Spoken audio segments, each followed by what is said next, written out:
Bismillahirrahmanirrahim. Assalamualaikum warahmatullahi wabarakatuh. Teman-teman, alhamdulillah di video kali ini kita kembali berjumpa dengan salah seorang, saya sebut tokoh sih sebetulnya, karena menurut saya beliau adalah kakak sekaligus guru bagi saya.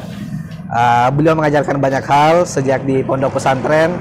Saya masuk, beliau sudah menjadi ketua kamar. Beliau sangat multitalenta. Salah satu senior yang menjadi teladan saya, mengajari saya banyak hal, mulai dari organisasi, membangun karir, dan seterusnya dan sebagainya. Beliau adalah Kak Muhammad Asriyadi. Saat ini beliau sedang menempuh jenjang doktor ilmu hadis di UIN Alauddin Makassar.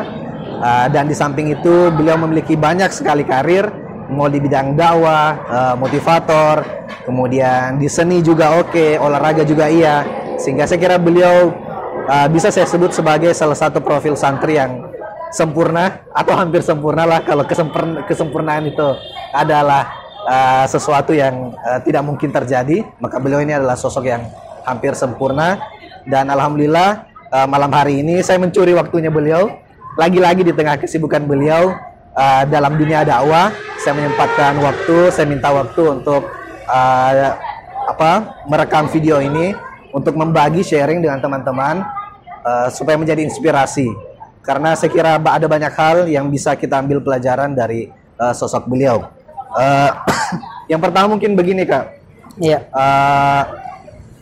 Kita ingin mendengar bagaimana sebetulnya dari kecil Kak Asriyadi, kemudian kenapa memilih masuk di pondok pesantren, yang kemudian dari pondok pesantren itulah menjadi pondasi sehingga kakak bisa berada di posisi sekarang ini.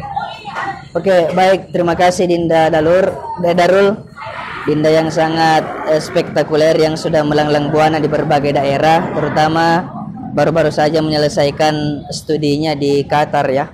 Ini merupakan peristiwa yang sangat luar biasa dan satu-satunya alumni Pondok Pesantren Al-Ikhlas Ujung Bone yang mendapatkan jenjang karir pendidikan yang luar biasa.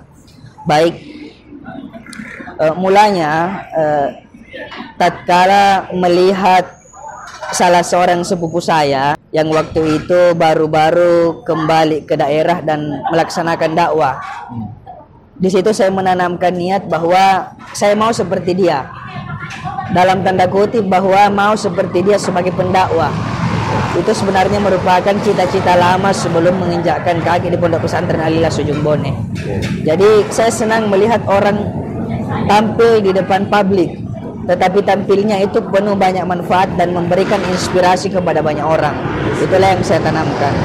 Jadi sebelum saya sekolah di Pesantren Al-Ikhlas, mulai dari jenjang SD itu kelas 1 SD sampai kelas 6 SD saya jadi ketua kelas.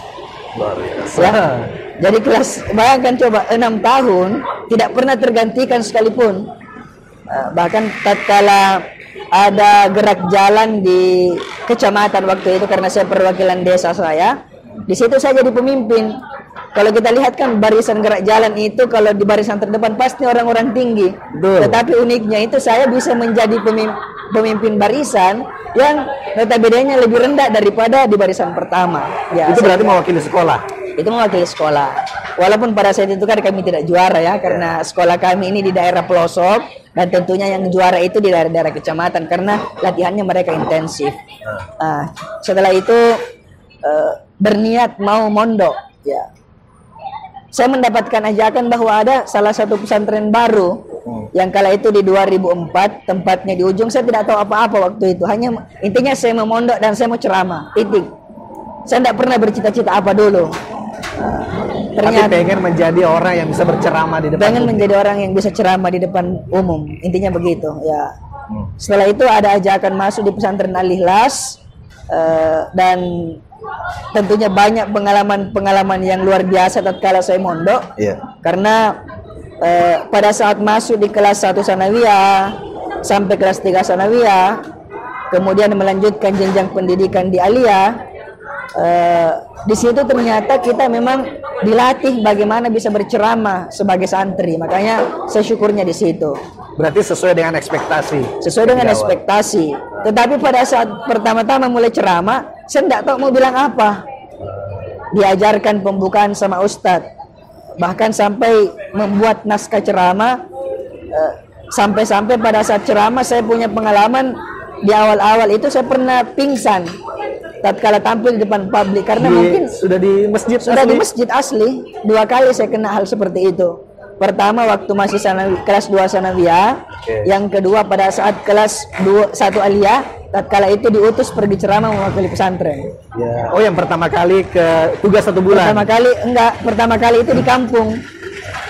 Jadi pada saat di kampung ceramah, saya tidak tahu, nervous saya luar biasa, tiba-tiba saya pingsan. Ceramah tarwih. Dan ya itu menjadi pembelajaran bagi saya bahwa apa ya? Sorry, ini kayaknya sesuatu yang membuat saya teringat bahwa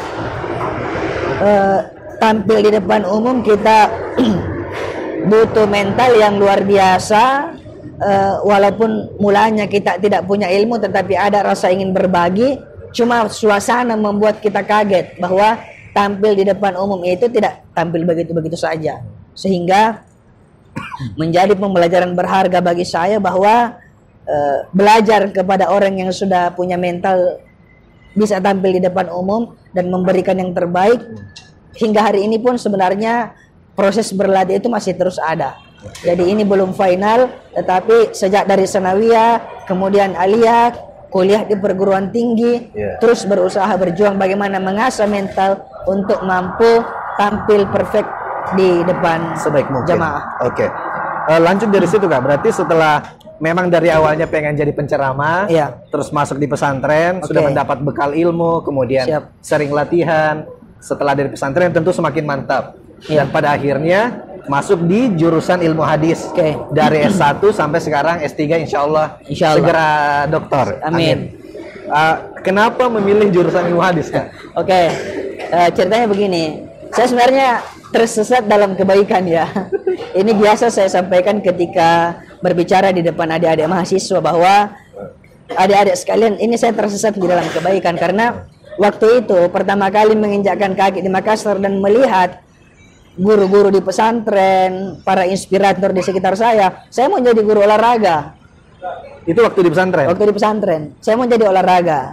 Sehingga pada saat datang mendaftar, pilihan pertama saya itu adalah Kesrek, Kesehatan dan Rekreasi di UNM. Nah, salah satu-satunya kampus yang ada di Makassar ini yang ada jurusan olahraganya. Nah, pilihan kedua saya informatika. UIN. Itu masih UNM. Kenapa saya pilih UNM? Karena ya itulah jurusan kampus yang luar biasa pada saat itu. Kemudian yang ketiga itu adalah mulanya sebenarnya saya mencatat pendidikan geografi di formulir. Tetapi tatkala mendaftar, kebetulan waktu itu pendaftaran secara online, pada saat membacakan kepada rekan yang menulis di sistem untuk mendaftarkan online, saya teringat pesan dari guru Allahu Yarham, Dr. Kiai Haji Tahir Bandu, bahwa ada salah satu jurusan itu di UIN namanya jurusan tafsir hadis. Saya tidak tahu kenapa saya pilih jurusan ilmu hadis, karena waktu itu saya bertanya, tafsir hadis ada enggak Kak? Tidak ada tafsir hadis, yang ada cuma ilmu hadis. Ternyata itu cikal bakal ingin dipisahnya antara ilmu hadis dengan ilmu Al-Quran. Saya ikut mendaftar saja. Tatkala saya lolos, wah di situ saya ketemu seorang sosok yang luar biasa. Musyrif kita ini Dr. Abdul Ghaffar, yang dimana ternyata itu salah satu sahabat dari Guru Tak Ustadz Murdani. Ya, jadi teman-teman perlu saya sampaikan bahwa kami selain sama-sama di pesantren, juga sama-sama di kuliah S1-nya. Satu asrama, namanya tafsir hadis khusus. Saya prodi ilmu Al-Quran, Kasri, ilmu hadis. Jadi kita memiliki banyak guru yang sama, riwayat guru yang sama. Jadi memilih ilmu hadis itu tidak membuat saya terpuruk mengikuti perkuliahan. Walaupun sebenarnya saya belum bisa maksimal ya, seperti para guru-guru dan senior itu yang pakar di bidang ilmu hadis. Ya, prinsip saya kuliah selain mengasah skill, juga mengasah ilmu pengetahuan. Prinsip memilih kampus dulu kan saya mau sekali olahraga, dan kenal waktu itu di masa-masa 2009-2010 UIN adalah merupakan tempat terbaik untuk mengasah kemampuan takraw. Waktu itu ada UNM, tetapi yang menjadi favorit pada saat itu banyak atlet-atlet yang di Sulsel itu. Salah satu aktor terbaiknya itu adalah dari UIN. Nah, bahkan dari Usuluddin, tatkala saya komunikasi dengan Om yang dari olahraga, Om bilang kalau kau kuliah di UIN, pelajaran agamamu bisa berjalan, olahragamu juga bisa berjalan, apalagi waktu itu Anda hobi takraw. Makanya saya tertarik di situ. Sehingga saya punya prinsip kuliah 3 hal yang saya mau penuhi di ilmu hadis. Ilmu hadis insya Allah saya akan geluti. Kemudian olahraga, kebetulan saya salah satu pendiri UKM olahraga di UIN Alauddin Makassar. Waktu itu di tahun 2010 kita rancang, tapi nanti di tahun 2011 baru UKM olahraga itu bisa dikukuhkan di universitas. Lalu saya juga ingin sedikit belajar IT. Alhamdulillah pembelajaran kita di tafsir hadis program khusus itu tidak terlepas menggunakan komputer, sehingga harapan saya temukan di kampus. Olahraga bisa jalan karena alhamdulillah kegiatan di pondok berlanjut di asrama, program tafsir hadis khusus. Setelah itu komputer juga jalan. Lalu pembelajaran keagamaan itu intensif kita lakukan. I see. Selain itu semenjak karena kan saya masuk di tafsir hadis semester 1, Kasri sudah tahun terakhir. Iya, betul. Salah, ya, tahun terakhir. Nah, di situ pas saya masuk, Kasri sudah jadi ketua Dema. Saya bilang, waduh, luar biasa ini. Iya. Jadi tadi olahraganya ada, seni juga iya. Betul. Beliau bisa main banyak alat musik sejak di pesantren. Jadi beliau sebagai atlet takraw itu sejak di pesantren juga. Alat musik iya. Nah, ketika sampai di perkuliahan, ternyata organisasi juga diasah dengan baik. Bagaimana Kasri melihat sebetulnya proses berorganisasi itu? Iya. Proses berorganisasi itu adalah minat dan bakat saya kira ya. Jadi ada minatnya, ada bakatnya. Bakat berorganisasi, negosiasinya, tapi minatnya itu bagaimana tatkala kita ingin melakukan sebuah kegiatan, tentunya proses terbaiknya di organisasi. Ya, sejak di pondok saya sudah ada sedikit pengalaman berorganisasi. Dulu di pondok itu sempat jadi wakil ketua OSAI. OSAI itu OSISnya pesantren, betul. Kemudian saya jadi ketua UMDA, ya. Yang direkomendasikan dari guru dulu Ustadz Nandar. UMDA ini pondokan. Iya, kepondokan. Ya. Tatkala masuk di pesantren,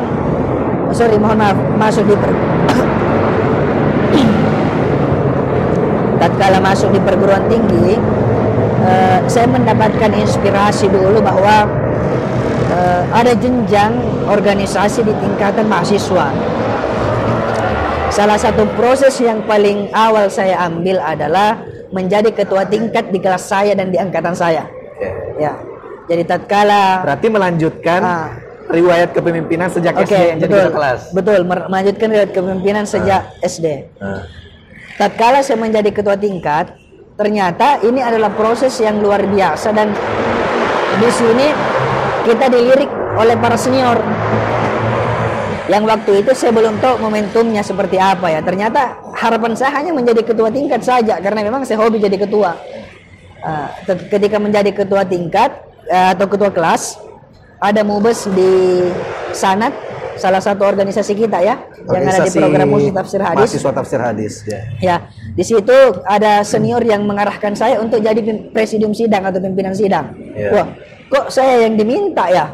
Karena bahasanya regenerasi. Oke, bismillah. Walaupun dalam kondisi gemeteran, tidak tahu apa-apa, bismillah saja. Setelah itu ternyata di bulan-bulan awal kita masuk, ada proses pemilihan ketua HMJ dan BEM waktu itu ya. Sekarang sudah berubah menjadi Dema. Yang ternyata di ketua tingkat itu adalah salah satu momentum yang membuat jenjang karir saya. Alhamdulillah di tahun 2012 saya jadi ketua HMJ tafsir hadis. Kemudian 2013 jadi ketua BEM yang sekarang DEMA ya. DEMA Fakultas. Di tahun 2014 sebagai ketua Sanat ya, Student Anonymous Department of Tafsir Hadis Makassar. Ya, jadi organisasi itu adalah sebuah jalan terbaik yang siapapun ingin memantapkan cara berkomunikasinya dan pelayanannya kepada umat, salah satu jalannya adalah ikutilah jenjang proses di organisasi manapun itu. Itu tadi tentang organisasi. Oke. Bahkan sampai sekarang. Sampai sekarang. Setelah keluar dari itu kan organisasi intra kan. Iya. Organisasi ekstra juga ada, kepenulisan Ekstra ada. juga ada, Kemudian sekarang Kasri juga di ITMI kalau tidak salah, Ikatan Dai Muda Indonesia. Dai Muda Indonesia juga aktif, sehingga beliau hampir setiap minggu ya. Yes. Ada jadwal khutbah, begitupun apalagi kalau Ramadan. Iya betul. Full jadwal untuk berceramah sebagaimana cita-cita waktu kecil. Betul. Nah, dari situ kemudian kita bisa melihat Kak bahwa saya secara pribadi menyaksikan sendiri bahwa bagaimana Kasri itu memiliki keberanian yang luar biasa. Saya kadang-kadang, waduh, kayaknya saya tidak bisa meniru yang satu itu.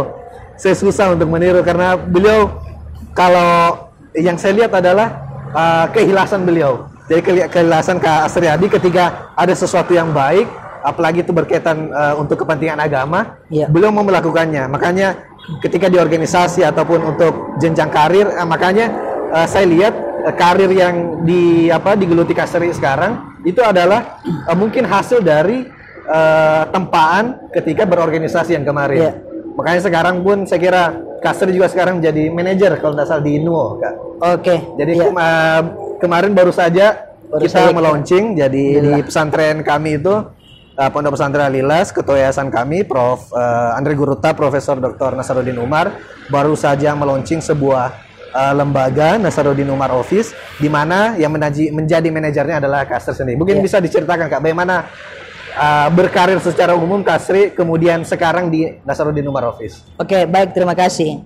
Jadi aktivitas sekarang selain jadi Dai Muda Indonesia di pengurus pusat Ikatan Dai Muda Indonesia, di LDNU Goa juga, begitupun ada beberapa lembaga yang sempat mengajak saya bergabung, itu saya jalani, kemudian aktif jadi dosen, kemudian alhamdulillah tatkala sebelum di launching Nasaruddin Umar Office Sulawesi Selatan, kami diberikan ruang untuk menjadi manajer program, dan alhamdulillah ini saya lihat sebagai hal yang tidak terjadi begitu saja sebenarnya ya. Jadi segala sesuatu yang terjadi pada diri saya hari ini itu adalah cita-cita saya di masa lalu. Jadi tatkala melihat orang yang berhasil, saya mau seperti dia. Dan saya kaget ketika Tuhan memberikan jalan untuk di situ, dan terkadang saya tidak sadar kok saya sudah sampai di sini ya. Nah, sehingga perjalanan berorganisasi, berkarir, yang sekarang berusaha juga untuk memberikan pelayanan terbaik, akhirnya mau tidak mau saya harus jalani, dan konsekuensinya adalah memberikan pelayanan terbaik kepada umat. Kalau Adinda Darul tadi mengatakan berani ya, sebenarnya konsep berani itu hanya sebatas nekat saja mungkin, tapi mungkin bukan sebatas nekat ya. Saya sedikit bernyali saja untuk memberikan pelayanan dan memiliki prinsip, ada prinsip filosofi Bugis ini namanya cedek dari kumak baraka ya, biarpun sedikit atau berkah ya. Berkah. Terus sampailah saya sekarang di Nuo, dan Nuo Sulawesi Selatan tepatnya, dan baru berusaha berjejaring untuk memberikan pelayanan dan berkhidmat kepada umat. Oke. Dari situ kemudian saya baru ingat bahwa Kak Suryadi juga ini seorang penulis. Jadi luar biasa, organisasi aktif, ekstra, intra, untuk agama iya, untuk di luar agama juga iya. Beliau menulis buku Sepercik Inspirasi dari Nurani. Isinya adalah nasihat-nasihat yang beliau kumpulkan dari guru-guru atau dari siapa saja, di mana beliau mengambil hikmah, boleh dibilang seperti itu. Dan menurut saya itu menunjukkan kerendah hatiannya beliau di puncak, bukan di puncak juga sih, maksudnya di posisi yang saat ini, pengalamannya yang sangat kaya, kemudian pendidikan yang juga sudah sangat tinggi, karir, semuanya luar biasa lah. Tapi beliau masih mau belajar kepada siapapun, termasuk kepada junior-junior yang dari pesantren. Yang terakhir mungkin Kak, salah satu profil Kak Suryadi adalah sebagai santri motivator. Oke. Bagaimana sebetulnya nih Kak? Apakah apa ya? Apakah bagaimana sebetulnya Kak Suryadi melihat profil motivator itu sendiri? Apakah motivator itu harus memang sudah menjadi orang yang sukses? Kemudian apa makna kesuksesan itu menurut Kak Suryadi? Baik, terima kasih Darul. Sebelum menjawab terkait hal itu, ada 3 hal sebenarnya yang saya ingin jadikan sebagai filosofi hidup. Yang pertama, mampu berdakwah, kemudian pendidikan dalam pengajaran juga jalan, dan yang ketiga mampu untuk menjadi coach atau motivator ya. Ini merupakan jalan harapan yang saya ingin tempuh, dan tatkala pernah ketemu dengan salah seorang anak muda menulis hal itu, santri motivator. Dulunya hanya sebatas main-main sebenarnya, tapi saya berharap bahwa di dunia yang sangat berkembang setelah keluar dari pesantren, kita harus jadi motivator, terutama santri motivator belum ada gaunnya. Saya ingin menggaungkan itu, dan alhamdulillah saya bisa sedikit ya berbagi kepada orang-orang yang di sekitar saya, terutama harapan saya para santri. Mari kita berusaha bangkit dan bisa produktif dimanapun dan kapanpun itu. Lalu motivator bagi saya tidak perlu perfect dulu ya. Tapi tatkala kita punya inisiatif ingin melakukan sesuatu, kita berusaha bagaimana yang kita lakukan itu seiring dengan apa yang kita ucapkan, sehingga membuat orang lain juga ikut, bahkan terajak untuk bisa seperti itu. Saya bukan sosok yang mau diikuti sebenarnya, tetapi harapan saya bahwa bagaimana dengan sesuatu yang saya lakukan, hal yang baik-baik itu, orang lain juga berusaha untuk mencapai kebaikan itu, yang bahkan mampu melakukan yang lebih dari apa yang saya lakukan. Misalnya, bismillah saya mau jadi dosen ya, ruangnya ada, dan alhamdulillah saya sudah punya surat izin resmi atau NIDN dalam hal ajar mengajar di salah satu perguruan tinggi swasta yang ada di Sulawesi Selatan.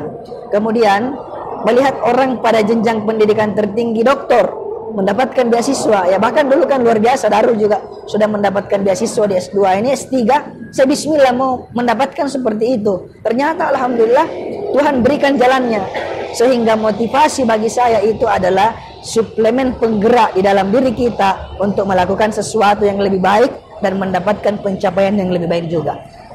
Ya, jadi menjadi seorang motivator itu siapa saja. Jadi tidak menutup bukan cuma orang yang sudah perfect kehidupannya yang harus mendesain dirinya sebagai motivator. Boleh-boleh saja silakan, tetapi mungkin segmennya berbeda. Saya kenapa bergelut bahkan mengikuti training berbayar yang sangat mahal, karena ada mindset bahwa di dunia motivator itu ketika ingin mengikuti trainingnya harus dibayar mahal. Saya dapatkan prinsip bahwa oke lah, kalau begitu semoga nanti saya bisa pada ruang bukan pada orang yang dibayar mahal itu, tetapi orang yang diharapkan dapat memberikan manfaat dan dibutuhkan, itu saja. Jadi salah satu sosok yang menginspirasi saya dulu, salah seorang motivator yang ada di Sulawesi Selatan, dulu pernah bawa materi di Bulukumba. Bayarannya apa? Bayarannya durian otong. Tapi tatkala sampai di Makassar, mohon maaf, ternyata duriannya busuk. Tapi dia tidak berkecil hati. Lantas dia merasa pasti ada pemberian Tuhan yang lebih baik daripada ini, karena saya sudah berbagi. Setelah itu HP-nya berdering, ternyata mendapatkan panggilan untuk melatih dan mendapatkan luar biasa penghargaan dari panitia penyelenggara. Berarti berbagi saja kepada orang, maka yakin dan percaya Tuhan yang akan memberikan kita ruang terbaik pada saat kita memposisikan diri untuk berbagi manfaat kepada orang lain. Iya. Baik, terima kasih banyak Sri. Sangat banyak ya pelajaran yang bisa kita petik dari beliau. Masih sangat muda, alhamdulillah sudah berkeluarga juga. Alhamdulillah. Sudah 2 Kak Adi? Sudah 2, doakan sudah menuju 3 insyaallah. Menuju 3 insyaallah. Ya, putri. Yang terakhir Kak, pesan kepada siapapun yang menonton, terutama teman-teman milenial, terutama juga santri mungkin atau alumni santri, kira-kira apa pesan Kakak sebagai sosok yang sudah melewati apa yang menjadi mungkin masa depan dari kita? Kita akan melewati tahap itu. Oke, hadirin yang berbahagia dimanapun kita berada, mari pegang teguh prinsip ya, khairun nasi anfa'uhum linnas. Sebaik-baiknya manusia adalah manusia yang bermanfaat pada manusia lainnya. Sekecil apapun manfaat yang bisa kita berikan kepada orang lain, berkontribusilah. Jangan tunggu nanti besar manfaat, atau jangan tunggu nanti Anda sukses baru ingin berbagi. Tapi tatkala ada kesempatan untuk bermanfaat, maka bermanfaatlah. Dan tatkala kita bermanfaat, jangan tunggu pengharapan balasan dari manfaat itu langsung kita dapatkan seketika. Setelah berbuat baik, berikan kesempatan kepada Tuhan memberikan kita bantuan tatkala kita butuh. Karena salah satu prinsip juga yang perlu kita hidupkan bahwa jadilah pribadi yang kehadirannya disyukuri dan kepergiannya dirindukan. Jangan jadi pribadi yang kehadirannya membuat orang resah dan kepergiannya membuat orang lain bersyukur. Ada pesan, jadilah orang yang disenangi, jadilah orang yang membahagiakan orang lain, dan jangan menjadi orang yang resah bagi orang lain. Tatkala kita punya pencapaian, syukuri dan teruslah belajar. Terutama pada para santri dimanapun berada, dunia ini adalah dunia yang berbeda dengan zaman kami dulu. Dunia ini adalah dunia yang penuh tantangan yang luar biasa. Ikutilah perkembangan zaman, tetap perbaiki akhlaknya, tetap ramah kepada sesama, tapi jangan menutup diri pada ruang terbuka untuk menjadi orang yang mampu menamar manfaat dari segmen manapun itu.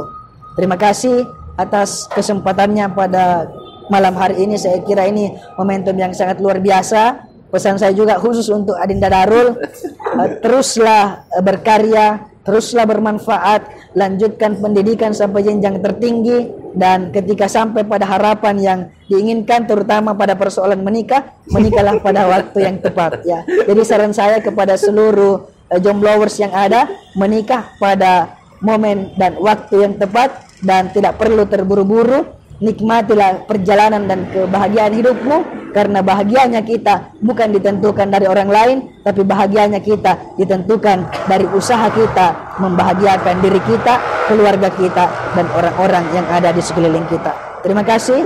Wallahu muwaffiq ila thoriqil haq. Assalamualaikum warahmatullahi wabarakatuh. Waalaikumsalam warahmatullahi wabarakatuh. Segmen yang terakhir itu sudah sangat kelihatan ya. Jadi saya itu tidak sekedar menggambarkan bahwa beliau seorang penceramah, seorang motivator.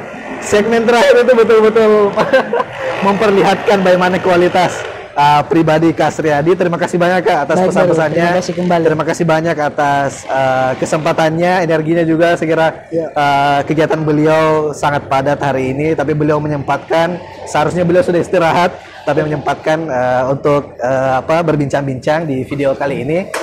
Terima kasih banyak juga untuk teman-teman yang sudah menonton video ini. Mudah-mudahan ada manfaat sekecil apapun. Saya kira satu hal yang kalau saya bisa menarik benang merah dari keseluruhan apa yang menjadi prinsip Kak Suryadi, yaitu asas kebermanfaatan. Mulai dari berceramah sejak kecil, menjadi pemimpin, berorganisasi, membuat karya tulis, kemudian menjadi pendidik, penceramah, dan motivator. Semuanya adalah tidak lain kecuali untuk membagikan manfaat, bermanfaat bagi orang lain, sekecil apapun itu. Terima kasih banyak teman-teman. Assalamualaikum warahmatullahi wabarakatuh. Assalamualaikum warahmatullahi wabarakatuh.